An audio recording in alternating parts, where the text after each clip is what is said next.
खूप मोठी महत्त्वाची प्रक्रिया असणार आहे। दरम्यान ही नक्की घटना कशा पद्धतीने घडलेली होती, नक्की ते दुःस्वप्न मुंबईला पडलं आणि त्यानंतर कशा पद्धतीने एक मोठा वेदनादायी असा प्रवास मुंबईकरांना सहन करावा लागला होता। मुंबईची जीवनवाहिनी म्हणजेच मुंबई लोकल मध्ये 2006 मध्ये बॉम्बस्फोट घडलेले होते। 11 जुलै 2006 मध्ये 7 लोकल ट्रेनमध्ये बॉम्बस्फोट झालेले होते। अत्यंत धक्कादायक आणि दुर्दैवी घटना होती। फर्स्ट क्लासमध्ये झालेले बॉम्बस्फोट होते हे। या बॉम्बस्फोटामध्ये 209 जणांचा मृत्यू झाला होता आणि 700हून अधिक लोक जखमी झालेले होते। गर्दीच्या वेळेला अत्यंत नियोजित अशा पद्धतीने एका विशिष्ट वेळेच्या दरम्यान घडलेली घटना आहे। बॉम्ब असलेले प्रेशर कुकर लोकल ट्रेनमध्ये ठेवून हा स्फोट घडवण्यात आलेला होता।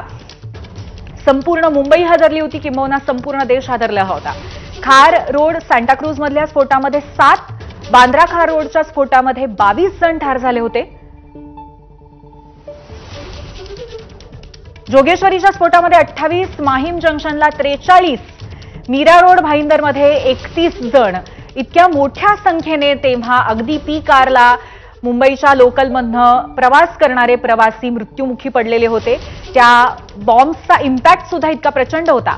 तसंच माटुंगा रोड माहीम दरम्यानच्या स्फोटामध्ये सुद्धा 28 आणि बोरिवलीमध्ये सुद्धा स्फोट झालेला होता। अशा सुनियोजित अशा केवळ 11 ते 12 मिनिटाच्या या कालावधीमध्ये हे 6 ते 7 स्फोट झाले आणि इंडियन मुजाहिदीनच्या दहशतवाद्यांनी हे स्फोट घडवलेले होते असं त्यावेळेला तपासात निष्पन्न झालेलं होतं। मकोक्का कोर्टाकडनं सप्टेंबर 2015ला 12 जणांना या केसच्या संदर्भात दोषी ठरवण्यात आलं होतं। 5 आरोपींना फाशी देण्यात आलेली होती आणि 7 आरोपींना जन्मठेपेची शिक्षा देण्यात आलेली होती। फैजल शेख, आसिफ खान, कमाल अन्सारी, एहतेशाम सिद्दीकी, नाविद खान यांना या 5 जणांना फाशीची शिक्षा देण्यात आली। मकोका कोर्टाने सुनावलेली फाशी आणि जन्मठेप आज उच्च न्यायालयाकडनं रद्द करण्यात आलेली आहे आणि याच एकूण 12 आरोपींची निर्दोष मुक्तता करण्यात आलेली आहे, ज्याच्यापैकी 5 जणांना फाशीची शिक्षा देण्यात आलेली होती, 7 जणांना जन्मठेपेची शिक्षा देण्यात आलेली होती आणि एका आरोपीचा सुनावणी दरम्यान मृत्यू झालेला होता।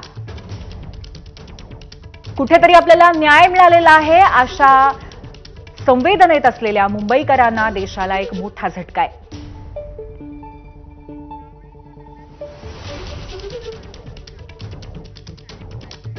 दरम्यान या सुनावणीच्या दरम्यान निकाल देताना हायकोर्टाने आज काय म्हटलंय आपण पाहूयात।